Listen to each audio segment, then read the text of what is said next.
Okay, so Riley, before you moved to the UK, you said you had an idea that you were going to change your name. Was it going to be something like T-Bone or I guess R-Bone? You know, that classic R-bone steak that people love so much. I love the R-bone steak, but it's actually quite hard to get the bit that's in the middle of the R. So, yeah, it comes with an ossobuco. Like, what's the problem? That sounds incredible. I hate digging around in the center of the R when I get the R-bone steak, unless because some places don't have the R fork. Riley, you're not distracting us with ossobuco. You are going to change your name. That's right. No, sorry, the R-bone steak is it's a specific thing that you get from some steakhouse where they give you an ossobuco and 2 ribs. Come on. Next birthday, you have to get that for yourself. This is our podcast, King's Hand. We've basically invented the R-bone steak. Okay, R-bone, what were you going to change your name to? All right. So the problem is it's a bit disappointing, right? Oh, you made us start recording for a disappointing joke? Fine. Yeah. Tell us. We would never just say no. So I always thought that Riley sounded a little silly. Interesting. That's interesting to me. Have you ever what was your name when you were a man? Like an Emily, like a Hazel, like maybe like a Zoe? We got on this chat because I had asked Riley what her name was before she transitioned.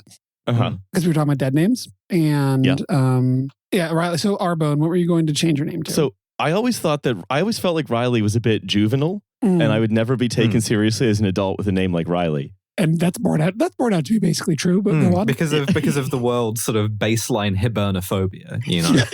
Yeah, exactly.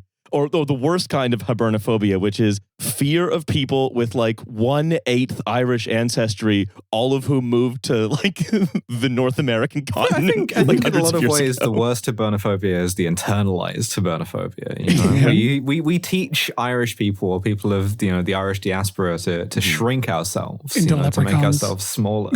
And so ultimately, this is why when I went to Ireland, right, when I went to Dublin, I set foot on Irish soil for the first time, and I had a series of massive panic attacks and self-deported after one day of my week-long holiday. And the reason why I did that is because, well, what do we think Brits out of Ireland meant? You know, vibes, papers, essays.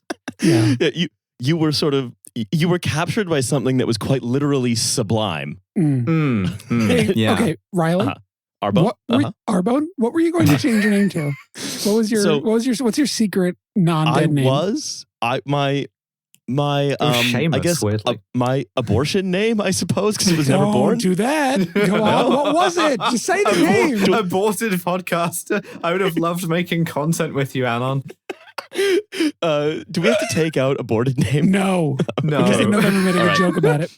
Okay, so I was just going to go by my middle name, James. I'm sorry, it's like really low stakes. But then, day one of university in the UK, I got so nervous I forgot and introduced myself as my normal name. Aww. This is incredible.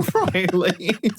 That's adorable. Listen, you can always change your name at any time for any reason. Like anytime you're bored and you're like, I want to do a bunch of paperwork, you can just change your name. Drop of a hat. There is, and you could always do that. And it's the sort of, I understand. Riley isn't taken seriously. Riley is a Canadian vinophile who drives barefoot. And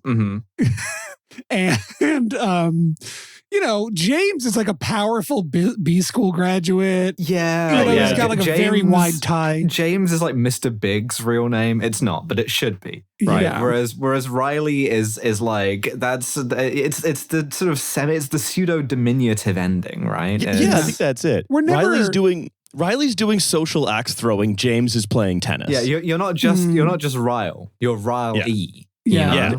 James is not even playing tennis. He's playing squash because that's where the real power brokers go. Maybe you should change it to Ryle. Like Ryle. No, nothing else. Just So I very rarely. A lot of people that know me very rarely call me Riley. It's mostly Riles. It's almost exclusively Riles. That's interesting. But see, I think the plural again is you're diminishing yourself. So if you insisted on the singular, if you're just like, no, address me as Ryle. Hello and welcome to another episode of No Gods, No Mayors. I am your mayor for this episode, Mattie Lipchansky. I'm joined as ever by my deputy mayors, November Kelly and R-Bone Quinn. Regarding the mayor that we'll be talking about today, I can only say, and I mean this, and I want you to put a pin in it. Buckle up. But before we get to the main event, we've got an errata, an erratum, from my friend November Kelly. Can you please hit us with the errata music, Sam? Can I get, actually, Sam, before you do the errata music, could I get the errata music on like some accordions, perhaps, please? Because what I'm doing here is not just any old erratum. He's gonna quit. He's gonna quit. One day I'm gonna forget to listen back to the episode before I post it, and it's just gonna go up, and instead of the music, it's just gonna be Sam going, "Hey girls, I quit," and then silence. Yeah, Sam, I need you to know that you're entitled morally to quit like that one United flight attendant who took 2 beers out of the galley, punched the emergency exit, and slid. But no, what I'm doing is not a regular erratum, but l'erratum. It's a French erratum because French people are the most pedantic in the world, and every single one of them, pedantique, they call it, wrote to me to tell me that a cagoule in French is not a raincoat or a cloak, but it's like a mask, like a ski mask or a balaclava. Like a balaclava. Yeah. It's wild that every person in French looked skyward and opened their mouth and spoke with one voice about this. Yeah. Weirdly, they all sounded like Tiffany Henyard. Yeah. Now, I do want to note for the record that I did correctly identify that La Cagoule, the fascist group, is the cowl, right? Like Batman, right? And I did correctly translate that, but then I said it meant like raincoat, which it doesn't. Okay. I was thinking of capot, which doesn't mean raincoat anymore. It's kind of slang for condom and is also the origin of Truman Capote's surname. Anyway, that's my erratum. I am never talking about anything French ever again as punishment. I was going to say, you have to say, what's the French equivalent of the Hail Mary? You have to say 20 Hail Charlemagne's, and then there was legitimately someone messaged me to be like, "Hey, you were wrong about the cagoule. You were wrong about the sort of like positioning of the magazine that you talked about, Le Canard Enchaîné. Also about the pronunciation, I will not speak." And I'm like, "Motherfucker, you can't win with these people." No. And the French. You can never win against the French. Nobody ever has. C'est ça l'erratum. C'est fini. A crossover of French person and fan of a thing is like that's Le phonétique. Yes, exactly. No. Yeah. I cannot pronounce any French. Do not email me. I don't care. So because of you, no Paris live shows. That's right. I do like that we're putting Mattie in a sort of infrequent, small, and relatively unprofessional French immersion situation. Yeah, I would love for us to talk about some Spanish mares where I can like at least medium pronounce them in bad Mexican Spanish. Anyways. Mexican mares. Okay, so thank you for the errata. We got one more piece of business before we get to our mare for the day, which is a little segment we call the Flight of the Items. No. It is called Municipal Roundup. Item Follies. Items on ice. Items on ice. Well, with Pavarotti that one time. You see there was a big air show accident the other day. It was pretty funny.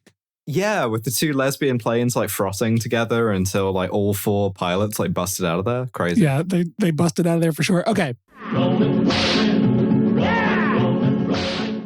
Welcome to the items.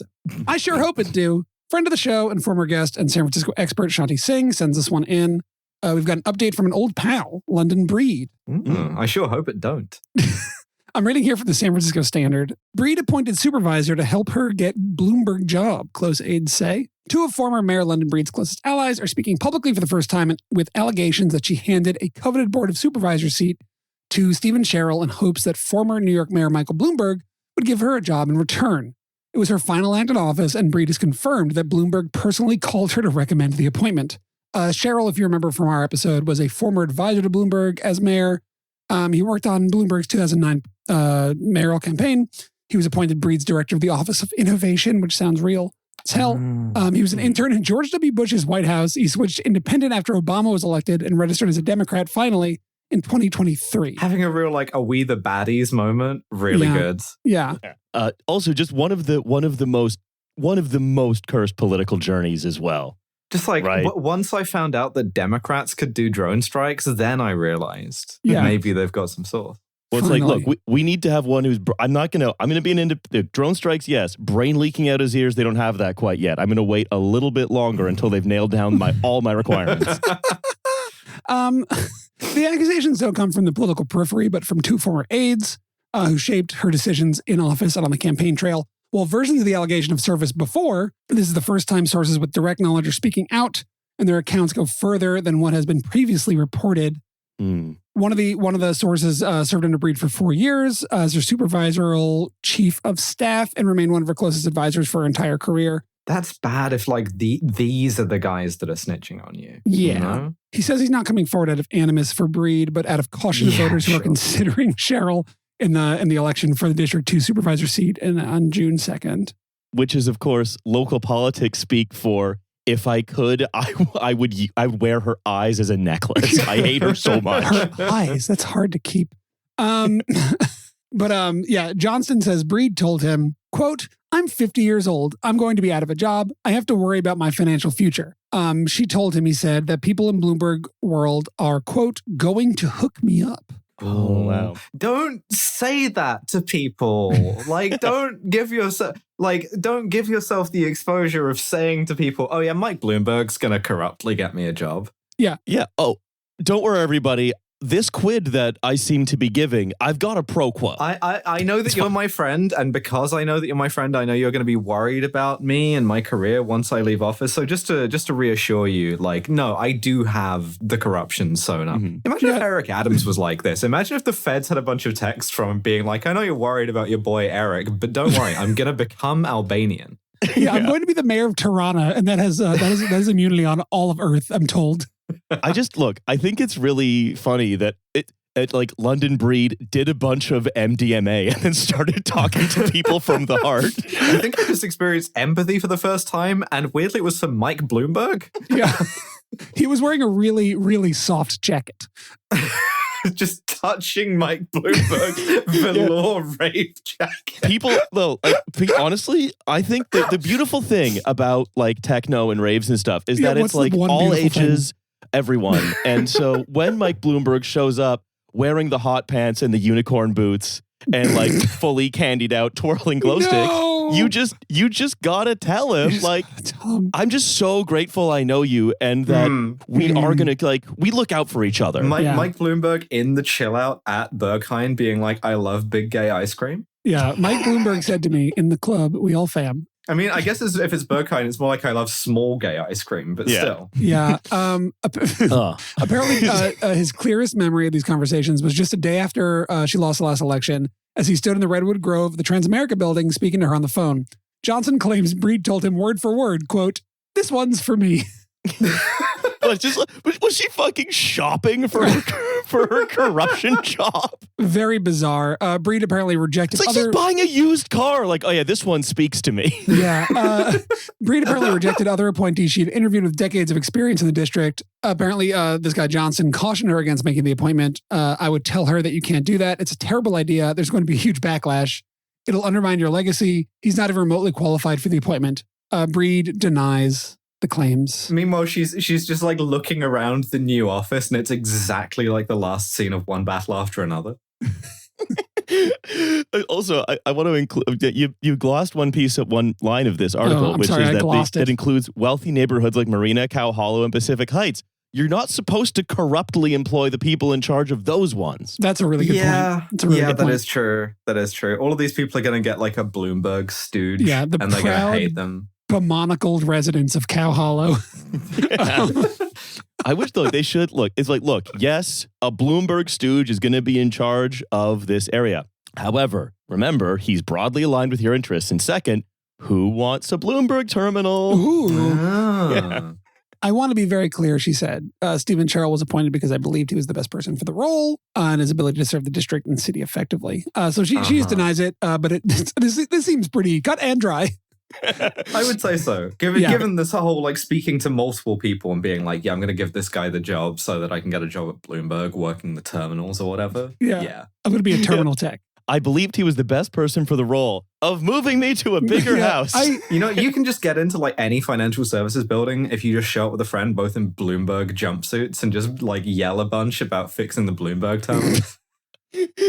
with like a socket wrench, just be like, "Oh, the data's not coming into this one. There's a jam." The sequel to Brazil was so strange. To be absolutely clear, I would love a Bloomberg branded like work jumpsuit. In my head, it's like 2 different shades of gray with some like subtle like pinstriping. Yeah, I feel like I know someone who works at Business Week. At least one person. I'm about to get on the horn. Okay, so here's the problem. I searched Bloomberg branded clothing, and I got the stock ticker for Branded Clothing International Limited. See, this is the problem. It's like Googling for Google branded clothing. You know, it doesn't work. All right, I got another item here. Item. This one was sent in by friend of the show, Beth, who is my mother-in-law. These are both like friend of the show informants. So we've got people everywhere. Yeah, this was sent in by a lot of people, but mostly I got it first from my mother-in-law. So big ups to Beth. Anyways, this is from the pure That's Headlines Baby department. Georgia mayor fires entire police force for upsetting his wife. Justified. I don't need to hear a second thing Critical about this. support. Mm-hmm. Is it illegal to be a wife guy to the point that you do police abolition? Yeah. I think not. This guy feels very Weddle-esque to me in that we're going to have to keep an eye on him. Weddellian. Weddellian. I do love the like that every public service in this town Bones work at the Weddelonian. The Weddelonians are actually really a whole Canadian trade treaty was vetoed in the EU Parliament because the Weddelonians in Belgium they objected. You can always tell when someone's an old Weddelonian because they're wearing the tie with a like particular set of stripes. It's like really annoying.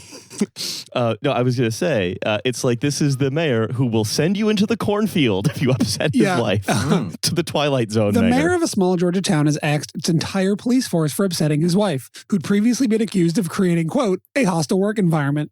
Okay, Icon? Cohutta Mayor Ron Shinnick. I might be pronouncing that wrong. It's Cohutta. I'm sorry. I had another idea that I have to read into the record right now. Please. Which is... Thank you. Ron Shinnick said that he fired the entire police force, but don't worry, because there was going to be a wife-oriented non-police civil defense body appointed in its place. Oh. Christ. Oh, my God. Okay. Cohutta Mayor Ron Shinnick shut down the Cohutta Police Department and fired all 10 of its employees earlier this week after officers allegedly made inappropriate comments about his spouse on Facebook. It's all happening on Facebook, everybody. Yes, that's the thing. Every small town, everywhere runs on Facebook comments and Facebook drama.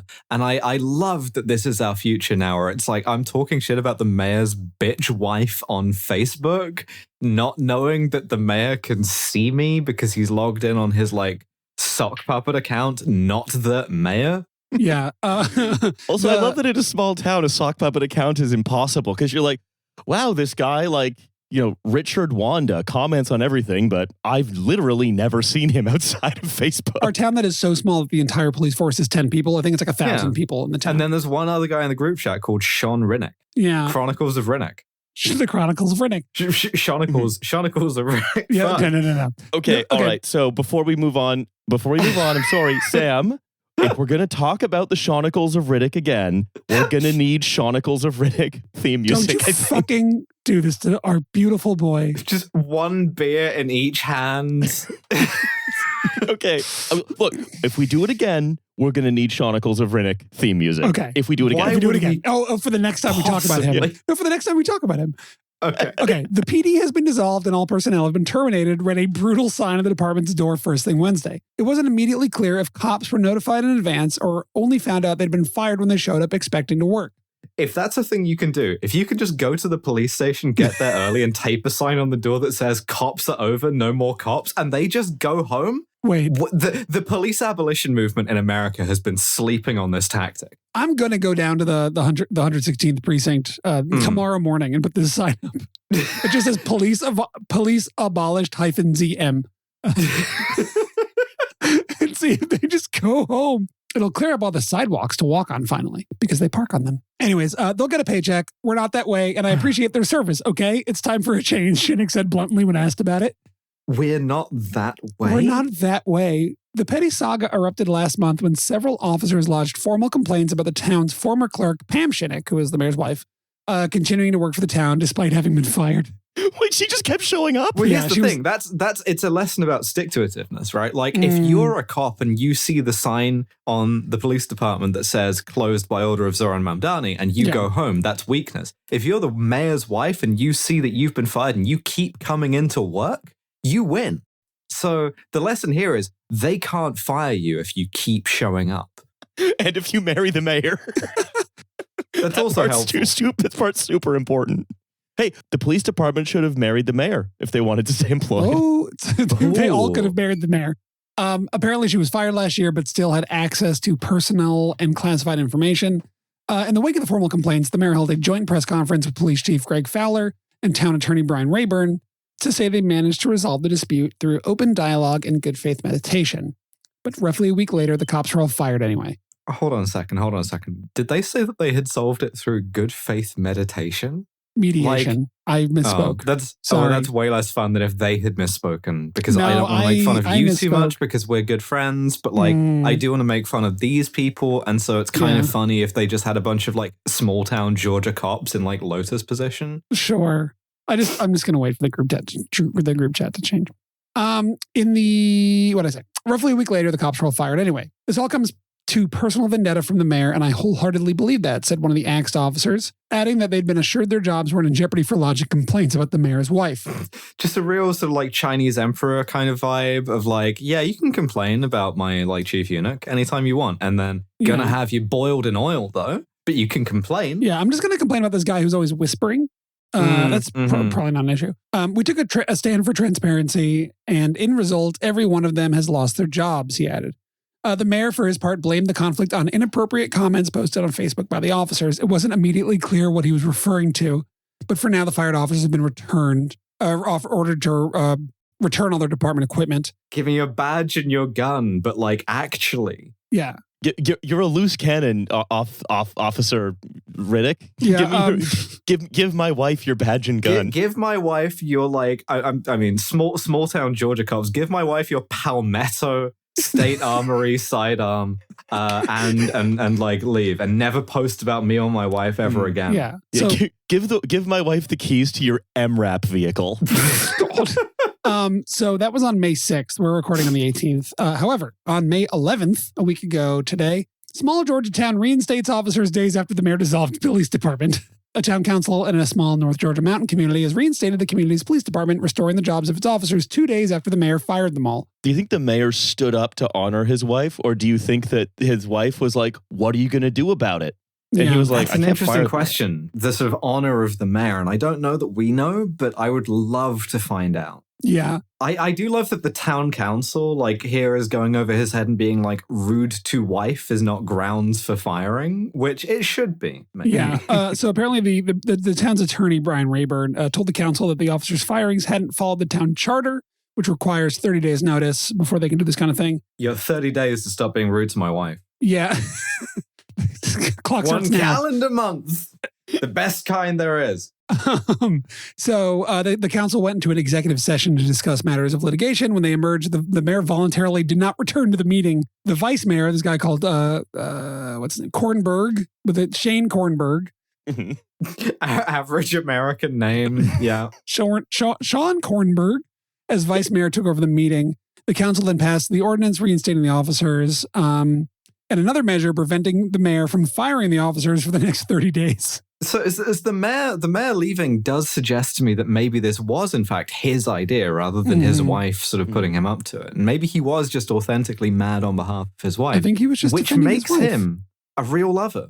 And I think we've got to in our sort of troubled, straitened times, we've got to kind of reward that, I think. Yeah, the council then voted to table for the foreseeable future the rest of the meeting's agenda, which involved removing Shinnick as mayor. So while no Cohutta officers were working, the Whitfield County Sheriff's Office was doing it. I love that you have a municipal level auto goal pay. Yeah. It's not supposed to happen. So they are thinking about removing this guy, but he's mayor for now. So we're going to be keeping an eye on Ron Shinnick in Cohutta, Georgia, because this seems very embattled to me. Very promising. Very promising. I want to hear about this guy. I want to hear about his wife. I want him pod. I want his wife pod. I want the entire police department potted. I want him and Randall Whittle to meet somewhere. They're not that far from each other physically. No. So now what we have, just before we move on to the main event, is we have in this town, we have a mayor with nothing to lose. We have a police department with 30 days to get to the bottom of it, to solve every crime in town. They have 30 days before he can fire them, which takes another 30 days. So they have 60 days. They have 60 days to solve every crime in town. I want to see a hand-painted 70s poster for this in which every cop is driving a Dodge Charger and the mayor has a shotgun. Yeah. No, Oh, yeah. And it's like primary colors is like orange. Yeah. It's all the mayor's cops. And it's the fourth of the Alan Pakula Paranoia trilogy. I mean, I can see it so clearly in my mind. Outlaw cops. Wow. And because we have a femme fatale as well. If you make being a cop illegal, only criminals will become cops. Think about that. Yeah. How'd you get into this being rude to the mayor's wife? On Facebook, of course. Okay. Before we end Flight of Items, I do want to note we are aware another thing everyone in the world, besides every French person, has sent to us is the mayor of Arcadia, California, who was indicted by the FBI for spying for China. That's maybe a whole episode, depending on how things go. So we don't want to make that an item, but we are aware of it. Stop emailing us. Yeah, stop emailing it to us. We're tracking it. We want to see how it shakes out before we cover it on the show. You know what you're going to do if you keep sending this? You're going to put her in the buddy seance zone where we're going to say, you know what? No, we're not going to talk about it. We're actually not going to do it. Buddy zone seance. The buddy seance zone. Like the swin zone. The swin zone. That's right. Now that's a zone I haven't heard in years. Okay, we're going to go on to the main event now. I can talk. I can do it.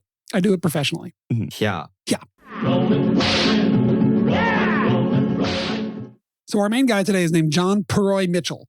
He was born in 1879 in the Bronx in New York City. Name like a brand of hand sanitizer. He seems to be missing an L. From his last name. Mitchell ends with one L, which has been driving me insane this guy got very close to being my London live show choice. And I was going to do half him, half Okie. And then I decided that Okie gets his whole episode and this guy is good for about a half an episode. So, but the L has been driving me insane for like 2 months now. Yeah. But driving me absolutely nuts. Let those of us who have never been driven insane by an L, cast the first stone.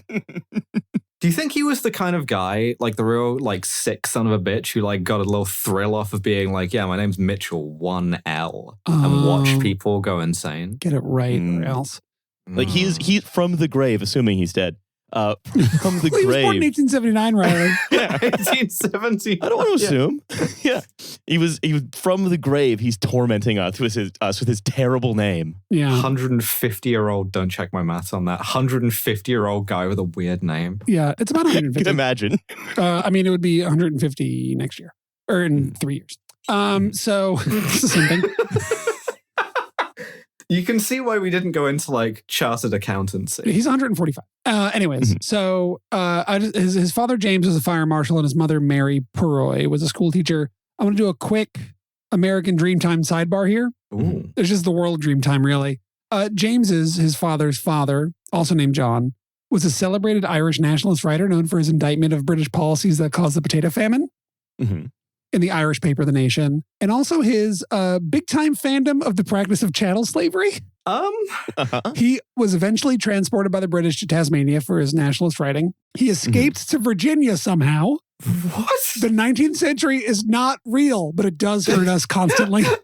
This is Virginia from Tasmania is such an inconvenient escape. It's the last thing they'd be expecting, to be fair. Yeah. This guy's probably going to try and get back to his beloved Ireland. No. America. And not the side you'd expect either. At least we think he's going to show up in, Baja, California. Yeah. We've stationed guards along Baja, California, in case he watches I think he actually went through Europe and Africa. Because if he didn't, then it means that he circumnavigated the globe. The guy went around both Cape Horn and the Cape of Good Hope in the course of getting deported and then escaping being deported. It's so funny because he gets to Virginia and then he starts becoming a writer. He's a famous writer again. And it's like Like, he didn't have to change his name. He's like, oh, well, he got out of it. He escaped. What are we going to do? I love that he was like Irish independence, like Irish nationalist, but like fully on board with slavery. Loved slavery. He devoted his entire writing career, for like basically the rest of his life in Virginia, to write about how slavery was good. I guess he did go to where the slaves were. Like, you can't say that he didn't like put his sort of like travel where his mouth was. Yeah, but he has 3 sons, and 2 of them die fighting for the Confederacy. Jesus, Don't worry, there are 10,000 statues of them all across the country. I know it's crazy because like, I'm aware of like early kind of Scottish nationalists who are like, oh, I hate the English Empire. Why? Because why don't we have one of those? But like, I'm not aware of a lot of Irish nationalists like that, and that's crazy work. Yeah, he might have seen some of those like early phrenological drawings where it's like, well, you can. We've drawn this white man, and now we've drawn cartoons of Irish people and black people and stuff. Sure. And you're like, hey, we're not the cartoon one. Yeah. Hey, there is a cartoon one though, and it's not us. So James, our guy, John's father, is the only surviving son after his brothers John also and Willie die fighting for the Confederacy. John, the elder, then switches his writing from being about how slavery is good to criticizing Jefferson Davis for not attacking enough civilians at the end of the Civil War. What? He ends up moving to New York City and editing the Daily News. Thus setting the political program of the New York Daily News from that date to this. Yeah, what the fuck? The 19th century is not real. It's not real. This is not, we're going to find out. I'm going to become a Fomenko lost time person for like the 19th century did not happen, and they've invented all these figures. I think there's really one thing that I've noticed from the long 19th century, which is seemingly every chud gets like one weird thing to be right about completely. Like the Marquis de Moraes, right? Yeah, sure. He was like, what if we just fucking refrigerated the food amidst all of the anti-Semitism? This guy was like, Ireland should have self-determination amidst all of the slavery, right? So I'm terrified to think if this is transported forward, right? What one thing will history vindicate today's chuds on? Like, I mean, people are going to find like deep scriptures of like Charlie Kirk saying like something about the Polisario Front or something where it's like, I don't think he's allowed to be right about stuff. I have a not funny answer about it, which is their criticism of like U.S. imperial adventure, basically. Yeah. Did you know that Dana Rohrabacher is a big Polisario Front guy? It's the same as how there's like Neil Gorsuch is like frothingly right wing about completely ride or die for Native American land right. Yeah, everything apart from Native American land rights. Yeah, like it's really bizarre. It's real. The dream time is still happening. We can't wake up from it. Someone get Coyote on the phone. I got to talk to that guy. So also our guy John Purroy Mitchel, his maternal grandfather was the consul to New York for Venezuela, which technically makes this guy New York City's first Hispanic mayor, even though he's Hispanic, like literally just a guy from Spain who moved to Venezuela and then to New York. One half Venezuelan, one half Confederate, 100% racist. Only in New York, baby. Yeah, his mother Mary comes from a family of like politicians in the Bronx. Mm-hmm. Okay.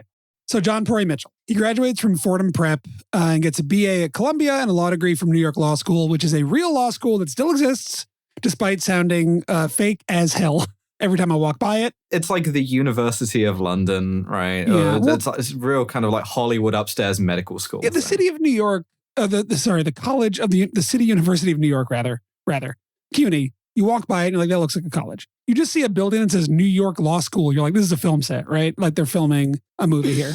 So he goes into private practice. That's why they call it like KCL and UCL instead of the University of London, which they're all part of, because that sounds fake. Yeah. He goes into private practice as a lawyer in 1902 at the age of like 23. Mm-hmm. In 1906, Purroy Mitchel is hired by the governor's office to investigate the Manhattan Borough president, a guy named John F. Ahern, for corruption. He was a Tammany guy, Ahern, if you've listened to our Okie episode. That's a tough job investigating a Tammany guy for corruption. Well, this is also like somehow, if you listened to our Okie episode, this is a real somehow Tammany returned. Because this is like 30 years after Tweed gets shipped out. Yeah. putting a big magnet over the Tammany guy and all of the like ill-gotten coins in his waistcoat pockets just like fly him across the room.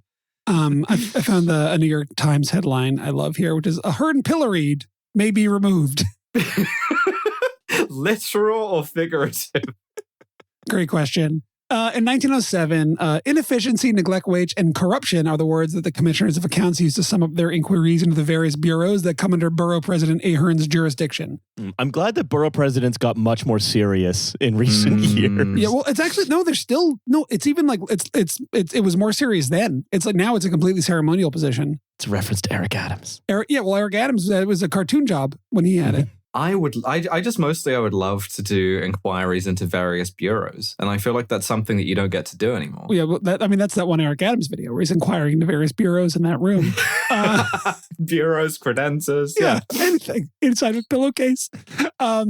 So basically a very old story here, right? He's got pet contractors with no bid work. He's got henchmen. He's got personal favors, dummy payrolls, the regular stuff we come to expect from this kind of operation. He's like shaving guys and sending them out to vote again. Sure. He's giving them hats. The governor dismisses Ahern, and Mitchell begins to make a name for himself. Should have made one with more L's. Just like that, I would have defeated this guy instantly in an election. Truly. So Purroy Mitchell then becomes a member of the Commissioners of Accounts, which is like the obvious fraud office for city departments. He makes a really big name. It says here that you added up like $40,000 and $20,000 and then paid yourself $500,000. Why'd you do that? Back in the day, I think organized crime back in the day was genuinely like the investigatory side, just Killers of the Flower Moon. Like, you know the bit where Plemons shows up and is like, I'm here from Washington to see about the murders, who's been doing them. Yeah. Like, very much like that, where you ask these guys the first question they've ever heard in their life. Yeah. And they're like, and then they go, rats, and they throw all their coins in the air and they start running. Yeah. So he really makes a name for himself uncovering some more municipal corruption, which is rampant again under a slightly revitalized Tammany. Which is led since 1902 by a guy named Charles Francis Silent Charlie Murphy. Silent Charlie. Silent Charlie's a really good name. Fuck, that's a cool name. Yeah. In 1909, John is elected the president of the New York City Board of Aldermen, which is now the city council, and is rapidly becoming like the face of anti-Tammany politics in the city, which like people are basically like Tweed had been banished like 30 years prior. And they were sort of like getting back up ahead of steam, and people in the city were becoming sick of it very quickly again, because this time they were sort of primed for it. Yeah, if you want to stick it to Silent Charlie Murphy. Yeah, well, that's what Silent Charlie's superpower was, right? Is that all the other ones, you ask them one question, they fold immediately. He invented, I don't know. He invented putting his hands in his pockets and shaking his head no when asked if he was doing crime. Yeah. He invented holding his breath until you stopped asking him if he was committing any corrupt He's getting crimes. So red. Stomping his little feet. Yeah. As the head of the board of aldermen, he manages to enact some fiscal reform. He improves like the city's accounting practices. He fights for a municipally owned transit system, and even votes against the expansion of the IRT and BRT trains. Basically, it'd be like, no, we actually need one owned by the city, which never happens. Oops. Yeah, it's a real shame, because I liked the like IRT and the interurban stuff, and it killed so many horses, which of course is my like main like sort of priority. It also gave the Dodgers their name. But like, yeah, I approve of like the idea of like municipalizing it, but you have to actually do it rather than go, no, we should have one and then not build one. Yeah, like you can't expand it, but also you can't expand it until you become municipally owned. But they never did the second part. And all of these guys are just like dusting themselves off of like horse parts, and they're just like, okay, we just won't. I don't think it happens until like the 50s or 60s that the state starts owning it. Do you want all those horse part cleaners to be out of a job? I didn't think That's a really good point. Yeah. New York City employs 2 million guys whose job is to clean the debris of exploded horses off of the street and passersby. Kind of true. They absolutely did employ guys to like walk in front of the trains. So yeah, maybe. So he ends up serving as acting mayor for 6 weeks when the current mayor, this guy named William J. Gaynor, who was the Tammany mayor at the time, was shot. And we're going to go very quick Gaynor sidebar. It's time for more sidebar. Happen? Well, yeah. So this guy Gaynor, who was Tammany's guy, he was a former, like, really civil libertarian judge. Ooh, I'm sorry. I've just seen the headings on this guy's Wikipedia page. And they are, respectively, early life, normal. In politics, normal. Georgist views on political economy. You spoiled me. Oh, I have? I'm sorry. It's okay. No, we'll get to it. It's okay. And then assassination attempt, which is as it should be. He was too close. He got too close to the truth. Big land value. Gave a guy a vulnerable young man. They gave him the Sirhan B. Sirhan treatment. They gave him the hypnotic top hat that like has a flip down spiral. And he's just like, I understand. I know what I must do. Yes, your activation phrase is 23 skidoo. So he is he's like a former like civil libertarian judge. He was very routinely excoriating the NYPD from the bench for like, violating people's civil liberties. And he was a Tammany guy, technically, but he had drifted away from the machine a bit as mayor. He was a staunch Georgist, but in a way where he thought the land should be seized by the state slowly over time instead of at once. So he was a moderate Georgist. Fabian? He was a Georgist Fabian. Oh, I love that. So to me, Georgism is like the Christian rock of politics, right? Where like they have a version of everything. Also because it's funny to learn that anyone does it. Like when I found out that Evanescence were like a Christian rock band, that was funny to me. And so by the same thing, to know that this guy like got like he was doing like that's incredible. Okay. He was often like in conflict with the other Georgists in the city because he was considered too moderate. And like the Georgist vanguardists were like really mad. This guy doesn't want to impose the land value tax right now. He's a Georgist Menshevik. It's so funny. That's why I wanted to talk about him for a moment because it's just I thought that would just make both of you very happy to thank you for bringing who shot him. So, anyways, yeah, in August of 1910, a disgruntled former docks night watchman shot him in the neck at point blank range. Like Charlie Kirk? But like at point blank though, counting or not counting land value tax? Wham! So right in the neck, point blank range. Right as a photojournalist was taking like a routine photo of the new mayor, which resulted in a very, very famous photo of this guy getting shot.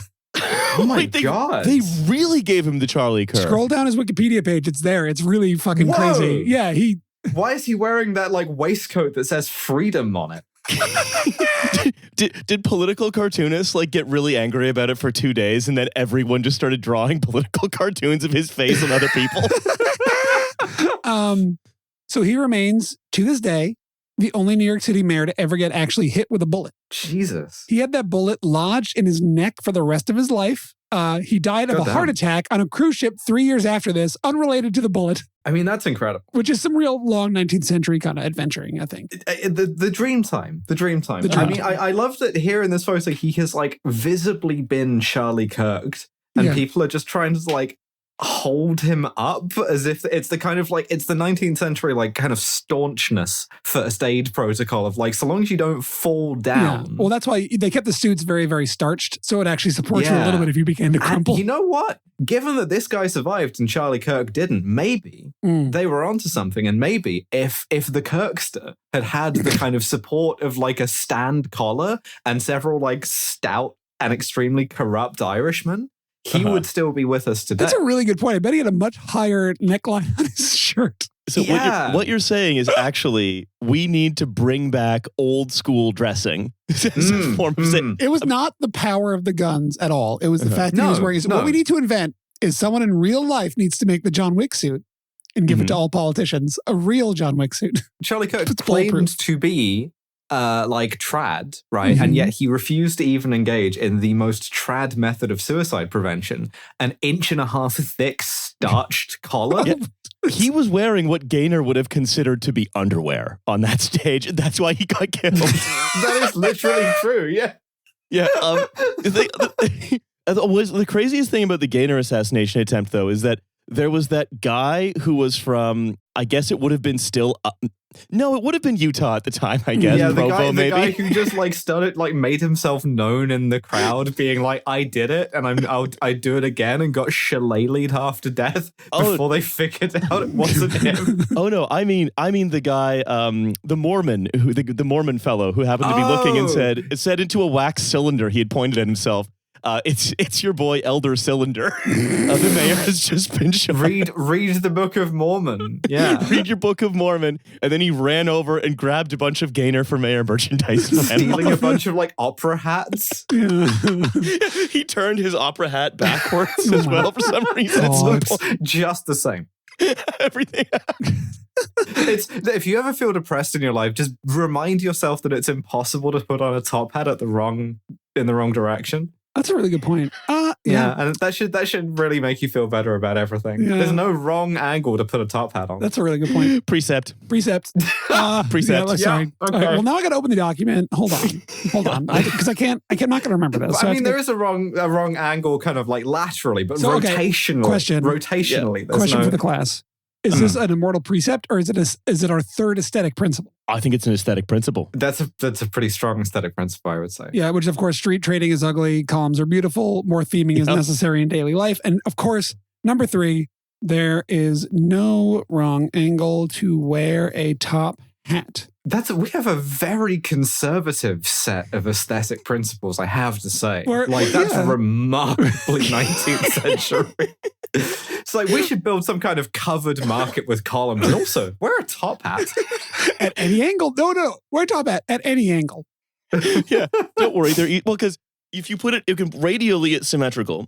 Yeah, and then on the flat plane, it becomes more like sort of sexy burlesque top hat. I see. Riley's doing an incredible thing with his hands. That's true. It does. The sort of lateral angle indicates your degree of seriousness, where if it's like straight up and down, that's like the Abe Lincoln. Mm-hmm. Whereas if it's like canted, that's kind of the Marlene and Dietrich. And if it's further canted, that's kind of the Busby Berkeley. Kind of like, I'm about to like toss this off stage. If it's canted forward, then you've got the Artful Dodger. Artful Dodger, or like it's like slightly. Well, the Artful Dodger's top hat is like kind of like fucked up, and like it's like the like can of beans. Yeah, that's true. But in my head, it's like, it's sort of a little forward, brim over his eyes. He's leaning against a lamppost. Holy shit! We just invented a political compass.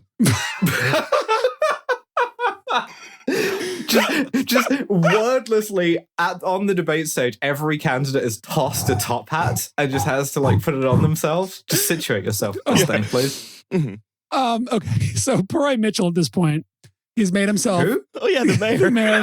Where's the second L? He is wearing his top hat in such a way that denotes that he's an anti-Tammany reform guy. He's pro-public transit. He has served as interim mayor while the mayor was convalescing from just getting absolutely fucking shot at. He is also the collector for the Port of New York. So, in 1913, the mayoral election rolls around 2 months after Gaynor dies. So, there's a local good government group and a Tammany enemy called the City Club of New York, which is still around. And it wants to put forward an independent Fusion Party candidate for mayor. And after a bunch of internal deliberation and voting, they put forward our guy. The Fusion Party candidate's like, so have you voted for us before? Okay, so we do things a little differently here. We recommend electing 2 to 3 small candidates per person. Yeah, well, everyone was shorter back then. But this is the fusion ticket, not really a thing you see in America anymore, but it used to be like, here's just like because when there were more parties, they'd be like, it's our Republican Democrat candidate or whatever. But like the City Club of New York puts forward a fusion candidate that is Purroy Mitchel as like the reform guy. So he's up for the mayoralty against Edward Everett McCall, who is a justice of the Supreme Court of New York as a Democrat. He's later removed from office for owning stock in a company under his jurisdiction, which is very quaint to me. That does sound a little illegal, but it is very funny to have consequences for that. Yeah, he's also running against the perennial socialist candidate in New York City and state and one of the 63 co-founders of the NAACP, Charles Edward Russell. Russell was also like a muckraking journalist whose original reporting was the inspiration for The Jungle, like the Upton Sinclair book. Can we get a quick L count in Russell's last name? He's got the number that he's also got one missing. That's fucked up. I don't like that at all. They're coordinating, right? Like they had to have planned this. There's a club. There's a club somewhere in a basement. The one Listen, they're all in club. one big cub and you're not in it.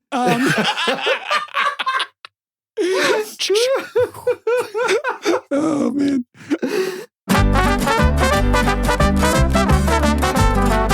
Hi, Hi, everybody. Mattie here with a very quick addenda. Charles Edward Russell's name is spelled correctly. The error was in my notes. Apologies to Mr. Russell and his living relatives, if there are any. If not, I'm still sorry to his ghost. So Russell was, he was this guy that, his reporting was the inspiration for The Jungle. He wrote an expose about how the Trinity Church in New York was a slumlord. Jesus. Yeah, okay. So he's a socialist for a really long time until, more sidebars, he starts going insane about Germany and potential war and forms like a pro-war socialist group and ends up close to Woodrow Wilson. How are you a socialist and you're pro-World War I? By being the SPD. This guy was an American social democrat. Yes. He ends up on a Woodrow Wilson mission to Russia after the February Revolution to advocate for responsible revolution. Oh my God. Leading to his break with the socialists, he ends up in the Social Democrats. Yeah, where he was the whole time. This guy would have killed the American Rosa Luxemburg. That's crazy. Okay.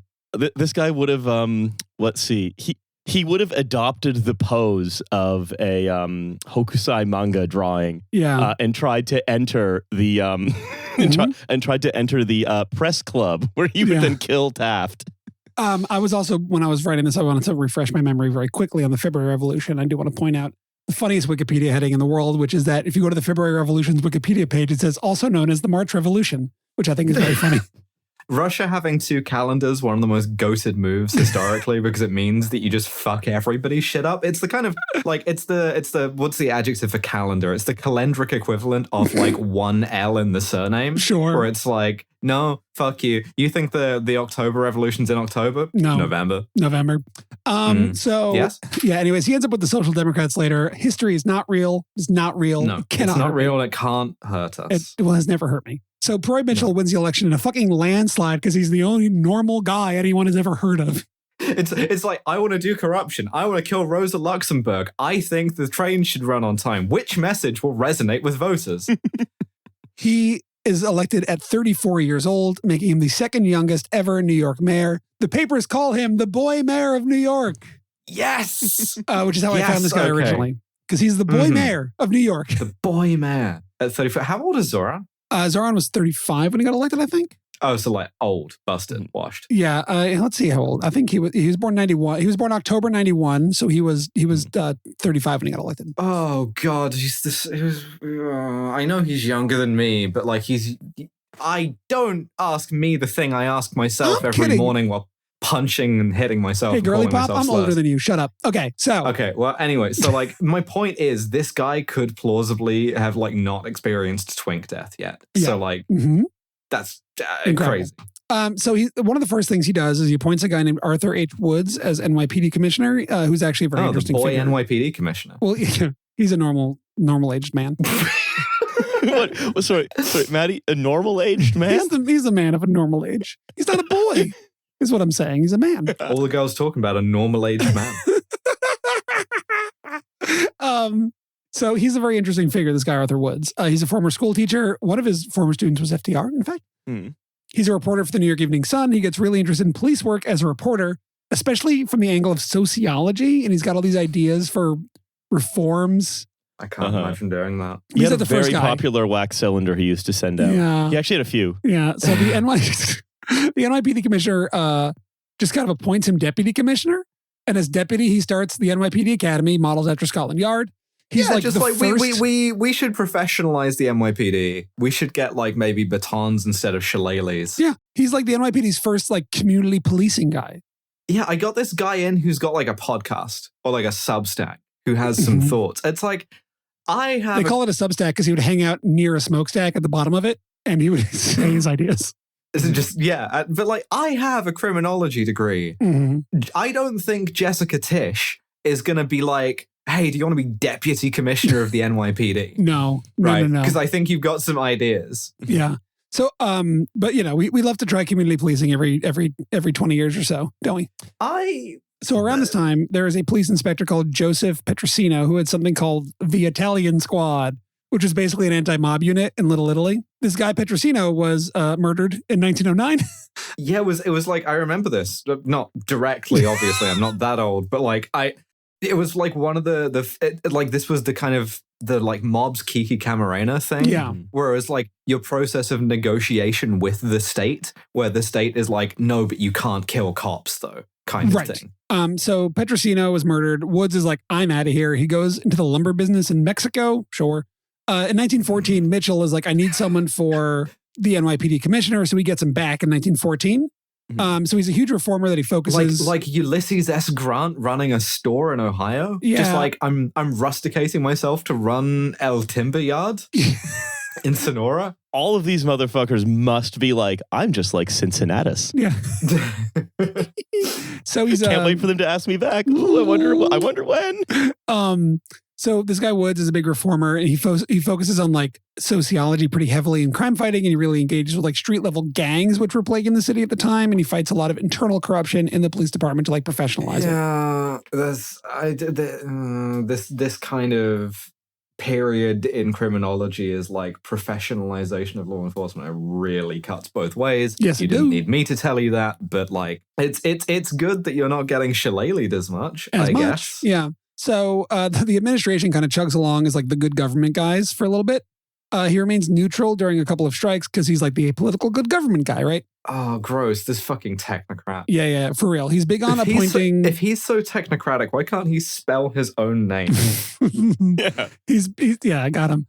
So he's big on appointing like actual experts to city commissioners, including the first ever woman. What? His administration creates new agencies such as like the Markets Department and the Board of Child Welfare. Only the boy mayor of New York could have put a woman in city government. Think about that. It consolidated, reorganized, and generally like increased the efficiency of a bunch of existing city departments, offices, bureaus. He like reformed how the city did budgeting and accounting and like purchasing systems. He enacted the nation's first comprehensive zoning ordinance. He replaced this makes sense, right? Because New York City, it's like Gormenghast, right? It's like built on top of itself, and like that includes the administrative structure as well. And so like you have to assume some of this stuff dates back to like the Dutch, right? And so you're like, why is the city paying for like a bureau of big ruffly pants? Why do we have that? You know, yeah. Pants have become more svelte in recent years. Exactly. Plus also the Tammany stuff, where it's like, why do we have a department of like shaving Irishmen? Yeah. So like one of the big things I've actually read, there's a book that exists about. He replaces the outmoded like elected county coroner system with appointed medical examiners. You know that those guys were incredibly corrupt, but I can't imagine how. Oh, yeah. Like the city had 5 elected coroners because the city is 5 counties. Oh, being the Brooklyn County coroner. It's Kings County, but yes. Okay, cool. Get fine, it right. whatever. But I won't. But like being like fucked on laudanum, selling bodies to grave robbers. Ideal. Yeah. We should be at DSA New York should be able to run candidates for like borough coroner again, I think. That's a really good point. But now there's like the appointed medical examiners of the city, which is good for solving crime. I guess. If you're going to have it's way less whimsical. I think we can all agree. I think the thing is, the way that you do this is you elect borough coroners who are all like beautiful goth women. And then in the sort of all of the city like revels and frolics, you give them like a kind of ceremonial role. So you're like, why is Zoran next to like the police chief and the fire chief and like 5 beautiful goth women? Oh, you get Linda Fiorentino from Men in Black in there. Yeah. Very important to me. So Me too. That's a modest proposal. Again, if you want to text the mayor these things, I think it will be good. I don't think he would block your number. So let me see. So a couple months into his term, Purroy Mitchel survives an assassination attempt. Yeah, weirdly, it was another guy with a hypnotic top hat. Yeah, April 18, 1914. He was getting too close to the land value again. the Trinity Church was going to be like, we got to keep our slum. Yeah. Quickly hypnotize another stooge. So this is from the New York Times again, April 18th, 1914. Identified as Michael P. Mahoney, man with many grievances, speaks wildly of graft. I love that last bit's in all caps. It is. It was. I love old newspaper formatting so much. In the midst of the noon hour crowd on Park Row, an attempt was made on the life of Mayor John Purroy Mitchel yesterday afternoon, just as he was starting his automobile for luncheon at the east end of City Hall Plaza. The would-be assassin of Mr. Mitchell was a shabbily dressed man of 71 years who fancied he had a series of grievances against the mayor for his mode of administering the city government. I have a question. Yeah. Mm-hmm. What is to start one's automobile for luncheon? Does that mean that you are about to drive to lunch? Oh, I can explain this. Americans eat car exhaust. Oh, okay. A lot of people don't know this, and you haven't been here in a while, but that is how it goes. No, sure. So he was like putting the burger bun around the exhaust, and an old man in a hypnotic top hat shuffled up to him and is like, Henry George got what was coming to him, and so will you, and like shoots at him. Six Semper Georgists. Yeah. No, it'd be like Six Semper, like, because he would be. Well, yes. No. Fuck. I'm stupid. You okay, are. Yes, it's fine. Sorry. I am stupid. That's fine. It's. No, I think he was probably going to lunch in the car, is my guess. So the bullet missed Purroy Mitchell and it hit the city's councilor in the chin. He survived. Oh, ow. Bullets just less. I guess bullets were remarkably less lethal back then. Yeah, like you shoot your remaining eye out, Johnson. Just like this old guy getting the fucking sniper elite kill cam where it goes into a completely different guy's chin. People don't know this, but actually back then, bullets were made of sunflower seeds because metal had not been invented yet. A bullet used to, like, shooting someone used to be a way of expressing political disagreement with someone in a less strong format than it is now. That's basically true. Yeah, because like bullets now, if you use a bullet to disagree with someone, what you're kind of conveying is, I don't want to have to hear any of your political opinions ever again. Right. Whereas back then it was like, oh, I'm mad at you. Yeah. Mm-hmm. Yeah, it was as simple. We're in a fight, and I don't want to talk to you for a bit. Yeah. So here's when our story becomes a little strange. Becomes really? Okay. The long 19th century is a fun era. This is when things get wacky, 19th century style.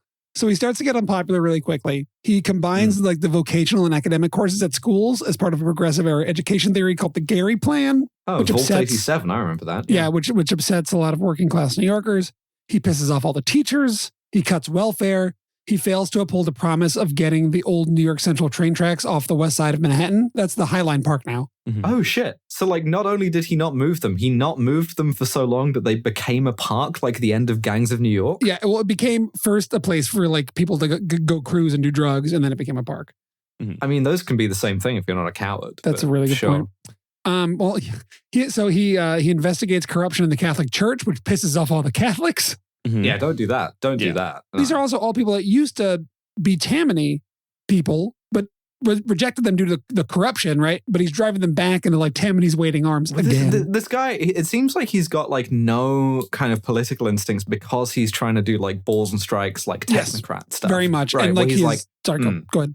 He's like, I'm going to pursue the corruption where it is. Yes. Right. Oh my God, there is the corruption. Right. And if the guy had been like 1% more selective, then New York City would look like the Society If X meme. Right. Like he is seen by people as basically completely indifferent to politics, which is basically true. He's Mr. Anti-Corruption. He doesn't have like a vision for the future, right? He's just here with the broom of reform to sweep away the trash. Yeah. This guy would have been a great like DA. He would have been a great like city attorney. Yeah. Like he would have been a great kind of Robert Moses figure, even, who is a constraint on the mayor. Yeah. He is really also very into hanging out with the city elite, and he's seen as like a social climber. He then goes totally. It's kind of weird, to be a social climber who's like, you're social climber who's like, well, no, but I am a serious technocrat who will not be dissuaded. Well, there were the businessmen in the city who were anti-corruption because corruption was such a big deal. There was like the New York City Club, right? Who were like, there were all these people that were anti-Tammany and rich, which is basically why Tammany got stamped out. And like a commission of rich people was put in charge of the city for a little while. Yeah, it's like one of those kind of like causes where like rich people can be like good government, right? And then sort of like gesture at the kind of corruption that they want you to sort of like enforce against. Good government is when I'm allowed to do whatever I want, but if somebody else is getting rich the wrong way. Exactly. The way you get rich is train tracks. It's the only way to do it. So he goes a little nuts at this point. All he does for the remaining 2.5 years of his term is talk about World War I and how America has to get involved. Oh my God. He advocates for a compulsory military service for all Americans. He says of it that it's, quote, the only true democratic solution to the problem of preparedness on land. In a speech at Princeton. You know what this guy is? Right? I know we've talked about how he's Venezuelan and stuff.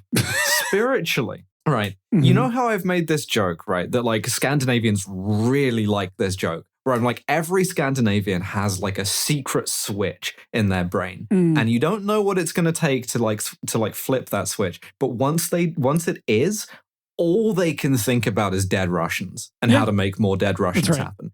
This guy has that for Germans for, as far as I can tell, no reason. No reason at all. And it's just sees the pointy helmet and just goes, we got to start killing as many of these people as possible. They're not even, they're just regular ass monarchists at this point, but he's kill. It's so strange. Why I was thinking about this guy recently is that it is this weird thing now, and sort of the cosmology of our show and our study of mayors and the mayoralty is this thing of the mayor has to have a foreign policy. Is such a strange thing. Yeah. And this guy was in an era where the mayor did not have to have a foreign policy. And he's no, I'm going to start talking about World War I all the fucking time. Twitter statement where it's the NYPD Counterterrorism Bureau is closely monitoring the situation in the Somme. Yeah, essentially. He runs for re-election in 1917, but everybody is sick of his shit. Well, hold on. Sorry. He was enter the war until 1970. People were getting newsreels from of butchery, right? Yes. Of there was you could go to the cinema and you could see people get blown apart and machine gunned. Yes. And he said, enter the war. Most Americans were not into entering the war. No. It's crazy that he was the meme of the guy digging through the dirt and just leaving 1 inch of dirt before he hits the diamonds. He's well, I guess I'm done. Yeah. So he's basically seen as the enter the Great War guy, and that's all he becomes. And also which message will resonate with voters? I will kill your son at Bellow Wood. So, people are really mad at him. He attempts the non-political fusion ticket thing again, but he loses the Republican primary. Isn't New York City, particularly in the 1910s, a much more German city than almost anywhere outside of the Midwest? Yes. Extremely. So he tries the non-political fusion ticket thing again. He loses the Republican nomination in a recount to a lawyer named William Bennett. Tammany puts forward a Brooklyn judge and former railroad laborer named John Francis Red Mike Hylan, which is a crazy name that I love. Oh, no, that's a name with some chest hair. Yeah. I would vote for that guy. Red Mike, let's fucking go. He worked on the railroad. I don't care how corrupt he is. Yeah. Absolutely. I'll let him pick my pocket himself. The socialists put forward what's his name? Morris Hillquit, who you might have heard of. He's a labor lawyer. He worked with Debs and stuff. So the socialists here were actually very, very anti-war, and they bled a lot of working class support from Tammany. Tammany, however, finally noticed and remembered there was a lot of black voters in the city and won a majority there. In the 4-man race, Purroy came in second, barely ahead of the socialists, but they were both blown out by Tammany and Red Mike. So you can see you're not allowed to read forward anymore. Obviously, I would in a kind of po-faced way. Yes, I would prefer the socialist candidate to have won. If it was between if it's between this guy who just wants to see a mountain of German skulls for no reason, and Red Mike, let's fucking go. Yeah. Okay, so you're the boy mayor. You're the ex-boy mayor, and all you want to do is fuck the flag. You experience twink death and you get so mad about it that all you can think about is bombing Berlin from a biplane. November, you're so close. God. So what's a patriotic, loves to go to war former boy mayor to do? Well, does he puts his money where his mouth is. He joins the Army Air Service as a flying cadet. Oh my God. He completes flight training in San Diego and rises to the rank of major in under a year. Very impressive man. In the summer of 1918, he's flying a training flight in Louisiana, and his plane suddenly nosedives. He is, of course, not wearing a seatbelt and falls out of the fucking plane. The end. Embedded 20 feet vertically into a swamp, pile driven into the bayou. He fell. The boy mayor who fell out of a plane. Or his last thought being anger that he wasn't going to get to like kill any Germans by throwing bricks and knives out of a Sopwith camel. I have a theory. I have a theory about this, right? Yeah. Which is that if we recall that the guy does not know how to spell his own name. That's true. Right. I suspect that he was assassinated by William Landrum Mitchell, Billy Mitchell, creator of the US Air Force, on the basis that you can't be in the Air Force and spell it like that. Anyways. I have a theory as to what his last thought was, which is, I'm 20 feet into it and I don't see any value down here. Good. So just a Georgist airman predicts his death. Those I tax, I do not love. He was killed by the land. Yeah, his legacy is that there's a guy in a Fitzgerald novel dies the same way. And there's a monument to him on the west side of Manhattan. If you like headbutt turf going terminal velocity, does the land value increase or decrease? I think it depends on like the jewelry you're wearing. Yeah, like how expensive is your helmet? You know? It depends on whether the elected goth girl coroner can like sell your body to science. Anyways, I said buckle up at the beginning and I meant it. Yeah, he didn't, and he should have. Yeah. Boy mayor who fell out of a plane is just a thing that's been sitting on my brain since we started the show. And I'm so glad I got to tell you about him. It sounds like a fable. It does. Magical. He got crow's feet for the first time in his life and tried to become the American D'Annunzio. and then the fact that America, and like D'Annunzio, was laid down by the fact that ultimately you are not from a serious country, you're from a comedy country, right? Like Italy is like a farce of a country. All countries are to an extent, but so is America, particularly early 20th century America. And he just falls out of the fucking plane. Falls out of a plane. It's great. Which is so bizarre. Why are you not buckled in, dude? Thank you for doing that. Probably because the seat was made of wicker and didn't have a seatbelt. Yeah. Also, can we just note here for the record, there was a time when deaths in America were primarily slapstick and when guns were much less lethal.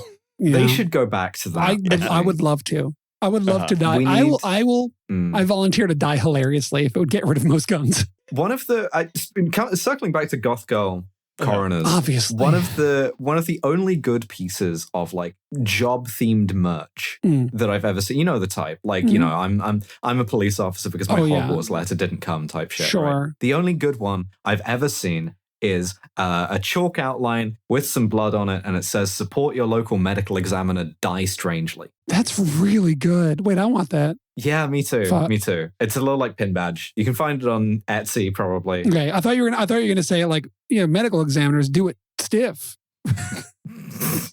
I sure hope they don't. Well, that was my mare. That was a beautiful. There are many like it, but this one is mine. That was incredible, Mattie. Thank you so much. Thank you. Love this one. And this was of course. This was a free episode. So thank you for listening. You have never heard a better argument to subscribe to the Patreon. Yeah. If I wanted to, I would simply go to nogodsnomares.com and give me and my two friends here $5 a month, and you get double the mares. It's twice as many mares. Yeah, it's true. Which is astonishing to consider.